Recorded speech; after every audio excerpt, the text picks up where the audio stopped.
Hello everyone, আমি মেঘা। কী অবস্থা সবাই কেমন আছো? আশা করি সবাই অনেক বেশি ভালো আছো। সো আমি আজকে নিয়ে এলাম তোমাদের জন্য একটা নতুন রেসিপি, যেটা হলো গিয়ে টুনা ফিশ ভুনা।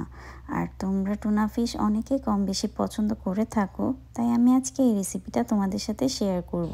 আমি প্রথমে একটি পাত্রের মধ্যে নিয়ে নিচ্ছি রাঁধুনি খাঁটি সরিষার তেল, এবং আমি এর সাথে মিক্স করে নিব ফ্রেশ সয়াবিন তেল। আমার মনে হয় এই দুটো তেল একসাথে মিক্স করে রান্না করলে রান্নার স্বাদটা আরও বেশি দ্বিগুণ হয়।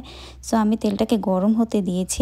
আর এখানে আমি নিয়ে নিলাম কিছু পেঁয়াজ কুচি। তেলটা গরম হওয়ার পর এই পেঁয়াজ কুচিগুলো আমি তেলের মধ্যে দিয়ে দিব এবং সেটা ভেজে নিব। হালকা বাদামি কালার না হওয়া অবধি আমি সেটাকে ভাজবো। তারপরে আমি এর মধ্যে দিয়ে দিব 2 চামচ পরিমাণ রসুন বাটা। রসুন বাটা দেওয়ার পরে পেঁয়াজগুলো ভালো মতো ভেজে নিব এবং এর মধ্যে আমি দিয়ে দিব 1 চা চামচ পরিমাণ হলুদ গুঁড়ো, এবং সাথে দিয়ে দিচ্ছি 1 চা চামচ পরিমাণ ধনে গুঁড়ো এবং 1 চা চামচ পরিমাণ জিরে গুঁড়ো। সবগুলো মশলা ভালো মতো মিক্স করে নিব। আর এখন আমি দিয়ে দিব 1 চামচ পরিমাণ মরিচ গুঁড়ো এবং সাথে দিয়ে দিব পরিমাণ মতো লবণ।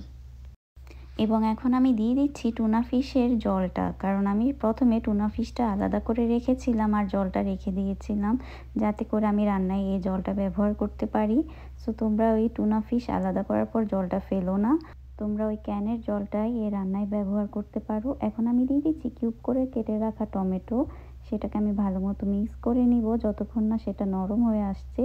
আমি এর মধ্যে আবারও দিয়ে দিচ্ছি সেই টুনা ফিশের জলটা, এবং সেটাকে ভালো মতো অল্প আঁচে নাড়াতে থাকবো যতক্ষণ না সেটা গলে আসছে।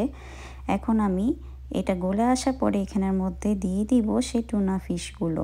তোমরা কে কীভাবে টুনা ফিশ রান্না করো আমাকে প্লিজ কমেন্ট সেকশনে জানিও। এই যে আমি এখন টুনা ফিশগুলো দিয়ে দিব এবং সেটাকে ভালো মতো মিক্স করে নিব। এবং এর মধ্যে আমি এখন দিয়ে দিব অল্প পরিমাণে কাঁচামরিচ কুচি।